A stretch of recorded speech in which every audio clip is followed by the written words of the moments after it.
विद्यार्थी मित्रांनो नमस्कार. मी डॉक्टर शशिकांत अन्नदाते, सहाय्यक प्राध्यापक महावीर महाविद्यालय कोल्हापूर.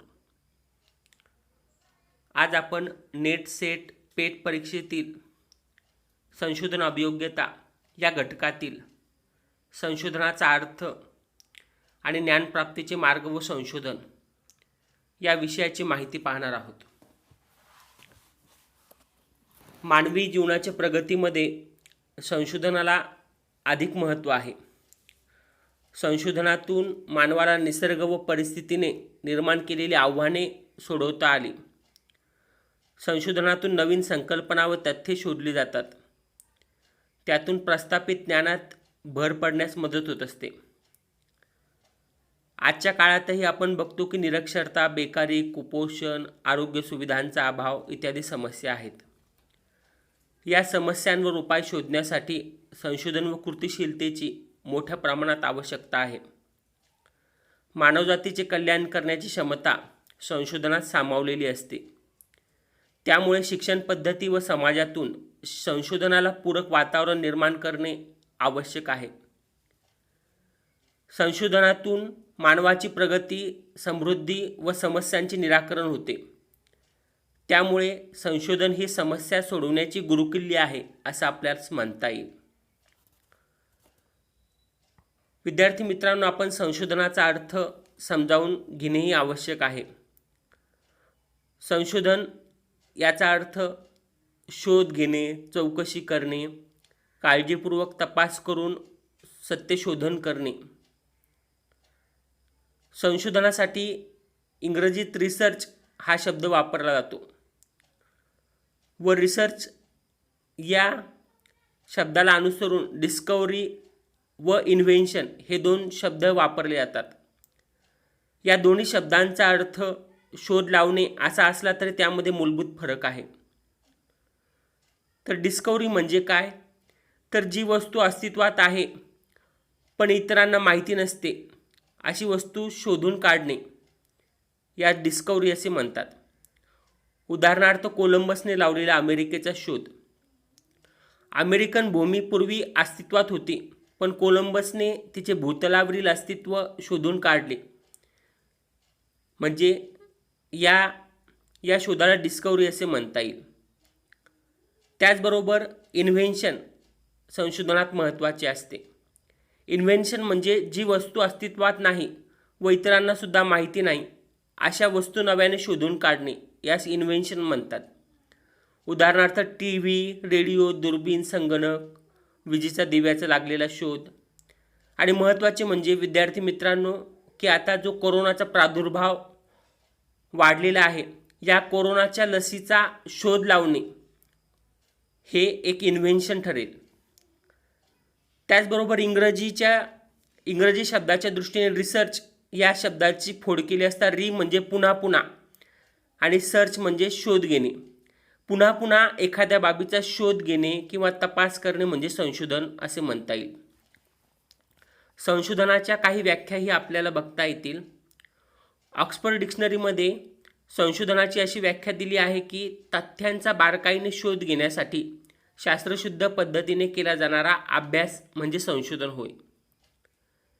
त्याचबरोबर टकमन यांची व्याख्या अशी आहे की प्रश्नांची उत्तरे देऊन त्याच्या निराकरणाची पद्धतशीर प्रक्रिया म्हणजे संशोधन होय. त्याचबरोबर आणखी व्यापक व्याख्या स्टीफन्सन यांनी केली आहे. ते म्हणतात, संशोधन म्हणजे सामान्यीकरणाच्या हेतूने वस्तू, संकल्पना आणि प्रतीकांची हाताळणी करणे होय. संशोधनाने प्रस्थापित ज्ञानाच्या कक्षा रुंदावतात, वर्तमान ज्ञानात सुधारणा होते किंवा ते ज्ञान प्रमाणित होते. तसेच प्रमाणित ज्ञानाचा सिद्धांत निर्मितीसाठी व व्यवहारात उपयोग होतो. आणखीन एक व्याख्या महत्त्वाची आहे ती J.W. बेस्ट यांची. ते म्हणतात, संशोधन ही एक व्यवस्थित प्रक्रिया होय ज्याद्वारे ज्ञानाचा शोध घेतला जातो आणि संघटित ज्ञानाच्या अंगाचा विकास केला जातो. यानंतर आता आपण ज्ञान मिळवण्याचे मार्ग व संशोधन याची माहिती पाहणार आहोत. ज्ञान मिळवण्याचे मार्ग जेवढे प्रगत होत जातात त्याप्रमाणे संशोधनाचा विकास होत असतो. कारण मनुष्य हा सातत्याने नवीन ज्ञान शोधण्याचा प्रयत्न करत असतो. नवीन ज्ञान शोधणे हे एक प्रकारचे संशोधनच असते. तसेच ज्ञान प्राप्त करण्याचे जे विविध मार्ग आहेत त्यामुळे संशोधन प्रक्रियेचा विकास झालेला असल्याचे आपल्याला दिसते. मनुष्याने प्राचीन काळापासून त्याला भेडसावणाऱ्या समस्या ज्ञानाच्या आधारित सोडविल्या आहेत. मनुष्याला ज्ञान हे कधी योगायोगाने मिळते, कधी प्रयत्न प्रमाद पद्धतीने मिळते किंवा अनुभवाचे सामान्यीकरण करूनही त्यास ज्ञान प्राप्त होत असते. या संदर्भात टॉपलर हा शास्त्रज्ञ असा म्हणतो की उद्याचा समाज हा ज्ञानाधिष्ठित असणार आहे. त्यामुळे ज्ञान मिळवण्याची प्रक्रिया जितकी वृद्धिंगत होईल तेवढे संशोधन अधिकाधिक विकसित होईल आणि अशा संशोधनातूनच मानवी जीवनाच्या समस्यांचे निराकरण करणे शक्य होणार आहे. यावरून आपणास ज्ञानाची जर व्याख्या करायची झाली तर ती अशी करता येईल की ज्या माहितीच्या आधारे आपण प्रदत्त परिस्थितीचे आकलन करू शकतो, तिचे स्पष्टीकरण करू शकतो, तिचे नियंत्रण करू शकतो, तिच्या संबंधी भविष्यकथन करू शकतो अथवा तिचा मुकाबला करू शकतो, अशा माहितीला ज्ञान म्हटले पाहिजे. ज्ञान हे सिद्धांतांच्या स्वरूपात मांडले जाते. सिद्धांत निर्मिती अथवा सामान्यीकरण हा ज्ञानाचा पाया असतो. आता ज्ञानप्राप्तीचे मार्ग कोणते आहेत याची माहिती आपण घेऊया. ज्ञानप्राप्तीचे मार्गामध्ये प्रत्यक्ष अनुभव, एक्सपिरियन्स, अधिकृत प्रमाण, अथॉरिटी, परंपरा, ट्रॅडिशन, निगमनात्मक तर्कपद्धती, डिडक्टिव्ह थिंकिंग, उद्गनात्मक तर्कपद्धती, इंडक्टिव्ह थिंकिंग आणि वैज्ञानिक पद्धती, सायंटिफिक मेथड, या मुद्द्यांची माहिती आपण टप्प्याटप्प्याने बघूया. प्रत्यक्ष अनुभव, ज्या बाबींचा आपण पंचज्ञानेंद्रियांद्वारे म्हणजेच डोळे, कान, नाक, जीभ व त्वचा यांच्याद्वारे अनुभव घेतो त्यास प्रत्यक्ष अनुभव असे म्हणतात. अनुभव हाच खरा गुरु होय. प्रत्यक्ष अनुभवातून व्यक्तीला खरे ज्ञान प्राप्त होते. प्रत्यक्ष अनुभवाला भारतीय तत्त्वज्ञानात यथार्थ ज्ञान किंवा प्रमा असे म्हणतात. वस्तू जशा प्रकारची असते तशाच स्वरूपात ती समजून घेणे यास प्रमा असे म्हणतात. पण विद्यार्थी मित्रांनो, प्रत्येक बाबीचे संशोधनामध्ये प्रत्यक्ष अनुभव घेणे शक्य नसते. उदाहरणार्थ विषाचा आरोग्यावर काय परिणाम होतो हे आपण प्रत्यक्ष पडताळू शकत नाही. त्याचबरोबर धोकादायक ठिकाणी प्रत्यक्ष आपण जाऊन तेथील परिस्थिती अनुभवू शकत नाही. अशा वेळी प्रत्यक्ष अनुभवाचा वापर न करता अधिकृत प्रमाण, अनुमान, वैज्ञानिक पद्धती या ज्ञानमार्गांचा वापर आपण तिथे करायला हवा. त्याच्यामुळे संशोधनात दुसरी एक महत्त्वाचा ज्ञानप्राप्तीचा मार्ग आहे अधिकृत प्रमाण, अथॉरिटी.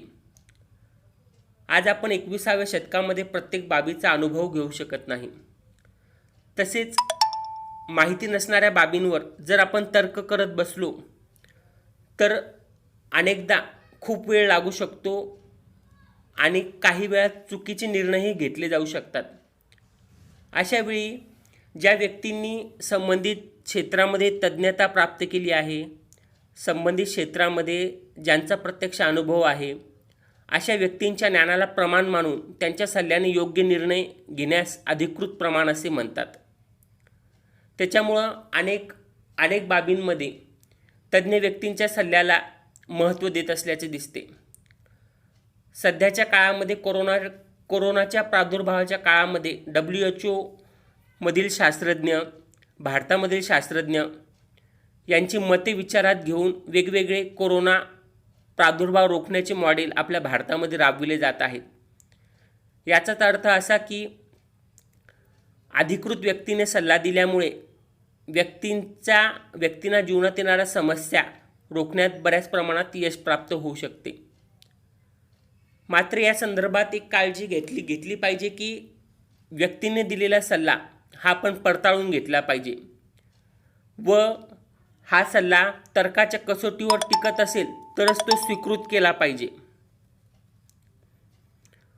यानंतर तिसरा ज्ञानप्राप्तीचा मार्ग आहे परंपरा.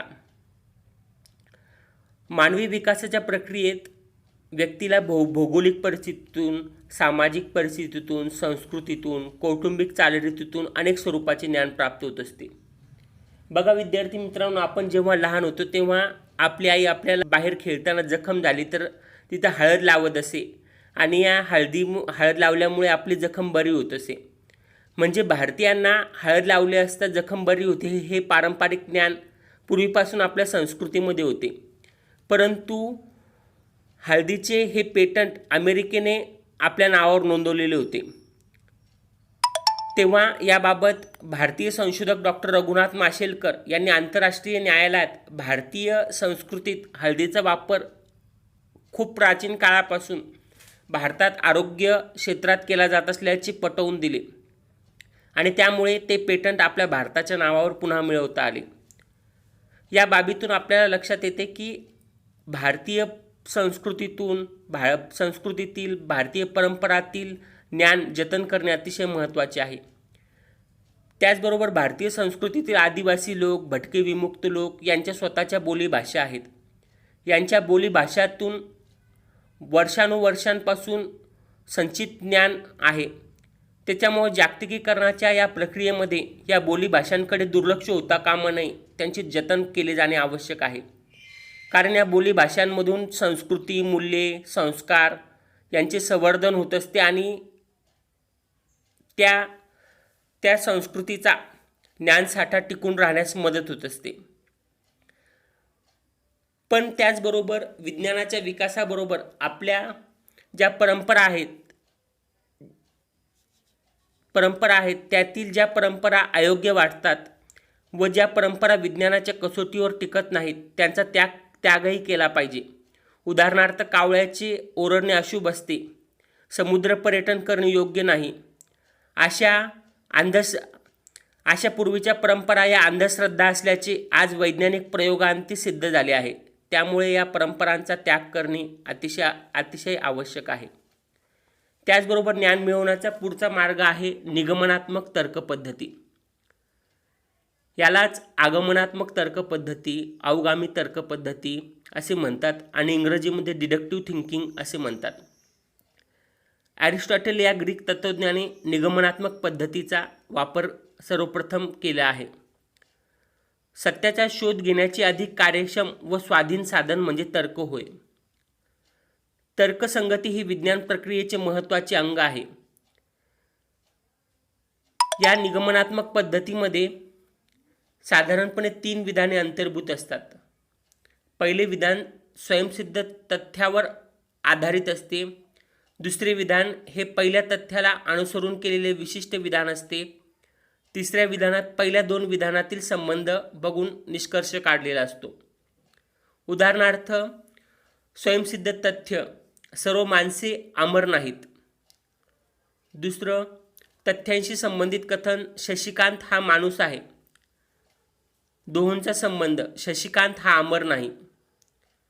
अशा पद्धतीने निगमनात्मक तर्क पद्धतीत 3 विधाने अंतर्भूत असतात व त्यातील तिसऱ्या विधानामध्ये दोहोंचा संबंधाचा निष्कर्ष काढला जातो. अशा प्रकारे प्रस्थापित तत्वांचा तर्कशुद्ध व कारण परंपरेवर आधारित संबंध प्रस्थापित करून विशिष्ट बाब व वास्तविक घटनेबद्दल माहिती निगमनात्मक तर्क पद्धतीमध्ये मिळवता येते. दैनंदिन जीवनातील अनेक ठिकाणी शिक्षक, डॉक्टर, वकील, पुढारी इत्यादी लोकांकडून आपल्या समस्यांचे निराकरण करण्यासाठी निगमनात्मक तर्क पद्धतीचा वापर केला जात असल्याचे आपल्याला दिसते. त्यानंतर 5वा मार्ग आहे उद्गमनात्मक तर्क पद्धती. दैनंदिन जीवनातील अनेक घटनांचे, परिस्थितीचे निरीक्षण करून त्यापासून सर्वसामान्य नियम किंवा निष्कर्ष काढण्याच्या प्रक्रियेला उद्गामी विचार पद्धती म्हणतात. या पद्धतीत विशिष्ट तथ्यांचे अनेक अनुभव घेतल्यानंतर त्या अनुभवातील परस्पर संबंधाचे विश्लेषण करून सर्वसाधारण तत्वांचा शोध घेतला जातो. उदाहरणार्थ एखाद्या व्यक्तीचा विविध परिस्थितीत रागीट स्वरूपाचा अनुभव आल्यानंतर संबंधित व्यक्ती शीघ्रकोपी असल्याचे आपण म्हणतो. या पद्धतीतून घडणाऱ्या घटनांची निरीक्षण करून ज्ञानप्राप्ती केली जात असते. उद्गामी विचार पद्धतीमध्ये दोन प्रकार आहेत, परिपूर्ण उद्गमन, अपूर्ण उद्गमन. परिपूर्ण उद्गमन म्हणजे यामध्ये सहभागी सर्व व्यक्तींचे निरीक्षण करून निष्कर्ष काढला जातो. त्यामुळे या पद्धतीने मिळणारे निष्कर्ष अधिक विश्वसनीय व शंकारहित असतात. अपूर्ण उद्गमन. संशोधन करताना संशोधकाला किंवा व्यक्तींना सर्व घटनांचे निरीक्षण करणे शक्य नसते. अशा वेळी संशोधक ठराविक व्यक्ती किंवा घटनांचे निरीक्षण करून निष्कर्ष काढतो. यास अपूर्ण उद्गमन म्हणतात. मात्र अपूर्ण उद्गमनाद्वारे काढलेले निष्कर्ष विश्वसनीय असतील असे खात्रीपूर्वक सांगता येत नसते. ही उद्गमन पद्धतीची मांडणी रॉजर बेकन या शास्त्रज्ञाने केलेली आहे. संशोधनातील सर्वात महत्त्वाचा ज्ञान मिळवण्याचा मार्ग म्हणजे वैज्ञानिक पद्धती म्हणजे सायंटिफिक मेथड होय. ॲरिस्टॉटलची अवगामी पद्धती व रॉजर बेकनची उद्गामी पद्धती यांचे एकत्रीकरण करून चार्ल्स डार्विनने वैज्ञानिक पद्धतीची मांडणी केली आहे. चार्ल्स डार्विनने मांडलेल्या वैज्ञानिक पद्धतीचे संशोधन करण्याचे टप्पे जॉन डुई या अमेरिकन मानसशास्त्रज्ञाने मांडले. या वैज्ञानिक पद्धती शास्त्रीय विचार पद्धती किंवा समस्या निराकरण पद्धती असेही म्हणतात. जॉन डुई वैज्ञानिक विचार प्रक्रियेचे विश्लेषण करताना म्हणतो की आपले व्यवहार व विचार हे समस्यामूलक असतात. दैनंदिन नित्याच्या व्यवहारासंबंधी आपल्याला साधारणपणे विचार करण्याची गरज भासत नाही. पण जर अशा नेहमीच्या व्यवहारात काही अडचणी निर्माण झाल्या अथवा ते सुरळीतपणे चालेनासे झाले तर मग आपण या समस्येबद्दल विचार जाणीवपूर्वक करण्यास शिकतो. यासच वैज्ञानिक विचार पद्धती असे म्हणतात. वैज्ञानिक विचार पद्धतीच्या काही व्याख्याही आपण बघूया. कार्ल पियर्सन असं म्हणतो की सत्याकरता कोणताही लघुमार्ग नाही. विश्वाचे ज्ञान प्राप्त करण्याकरता वैज्ञानिक पद्धतीच्या मार्गाशिवाय दुसरा मार्ग नाही. त्याचबरोबर लुंडबर्ग असे म्हणतात की वैज्ञानिक पद्धतीत तथ्यांचे निरीक्षण, वर्गीकरण आणि निर्वचन यांचा समावेश असतो. वैज्ञानिक पद्धतीचे 5 टप्पे जॉन डुई या मानसशास्त्रज्ञाने सांगितलेले आहेत. ते आपण बघूया. पहिला टप्पा आहे समस्येची जाणीव होणे. आपल्या सभोवताली विविध घटना घडत असतात. या घटनांकडे आपण जेव्हा जाणीवपूर्वक लक्ष देतो तेव्हा आपणास समस्येची जाणीव होते. एखादी घटना का घडली, कशी घडली असे प्रश्न जेव्हा व्यक्तीच्या मनामध्ये निर्माण होतात तेव्हा तिला समस्येची जाणीव झाली. दुसरा टप्पा म्हणजे समस्येचे स्वरूप निश्चित करणे. समस्येची जाणीव झाल्यानंतर व्यक्ती त्या समस्येशी संबंधित विविध बाबींचे अवलोकन करते, त्या समस्येबाबत वाचन चिंतन करते, तज्ज्ञ व्यक्तींशी चर्चा करते आणि यावरून समस्येचे स्वरूप ती निश्चित जाणून घेते किंवा समस्येची पारिभाषिक शब्दामध्ये मांडणी करते. तिसरा टप्पा आहे समस्येच्या संभाव्य कारणाबद्दलचे अनुमान बांधणे.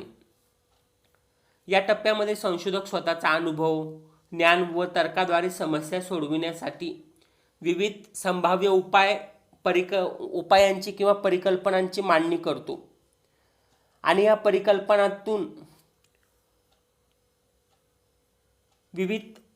परिकल्पना पडताळून त्या आधारे योग्य कोणते उपाय योजता येतील याचा विचार करतो. चौथा टप्पा आहे उपयुक्त उपायांची किंवा परिकल्पनांची निवड व त्यांचे उपयोजन. या टप्प्यामध्ये संशोधक प्रयोग आणि पुराव्यावरील आधारसामग्री गोळा करतो आणि निश्चित केलेल्या परिकल्पना सोडविण्यासाठी उपाययोजना करतो आणि योग्य परिकल्पनेद्वारे आपली समस्या सोडवण्यास शिकतो. पाचवा टप्पा आहे समस्येची सोडवणूक. योग्य परिकल्पनेची निवड करून संशोधक आपल्या समस्येचे निराकरण करतो. अशा प्रकारे सामान्य व्यक्ती, शिक्षक, प्राध्यापक, संशोधक, वैज्ञानिक, कलाकार इत्यादी व्यक्ती जीवनातील समस्या सोडवण्यासाठी या 5 वैज्ञानिक विचार प्रक्रियेच्या टप्प्यांचा वापर करत असतात आणि त्याद्वारे आपल्या समस्या यशस्वीरित्या सोडवू शकतात. या वैज्ञानिक विचार प्रक्रियेची काही वैशिष्ट्ये आहेत, ती म्हणजे वस्तुनिष्ठता. वस्तुनिष्ठता याचा अर्थ की कोणतेही पूर्वग्रह न बाळगता संशोधन करणे. प्रामाणिकता म्हणजे सचोटीने संशोधन करणे. सामान्यीकरण म्हणजे नियमांचे निष्कर्ष काढणे, त्यांची मांडणी करणे. नैतिक तटस्थता म्हणजे आपली व्यक्तिगत मूल्ये संशोधन करताना दूर ठेवणे. संशोधन शास्त्रीय दृष्टीने करणे. भविष्यकथन क्षमता, घटनांचे विश्लेषण, प्रमाणित मापन साधने, अवलोकनातून निष्कर्ष आणि दृश्य पुराव्यावर विश्वास. अशा प्रकारे विद्यार्थी मित्रांनो, आज आपण संशोधनाचा अर्थ आणि ज्ञानप्राप्तीचे मार्ग व संशोधन या घटकाची माहिती मिळवली. आपणास हा व्हिडिओ आवडला असेल तर हे नेट सेट टेट हे चॅनल लाईक व सबस्क्राईब करावे ही विनंती. धन्यवाद. थँक्यू.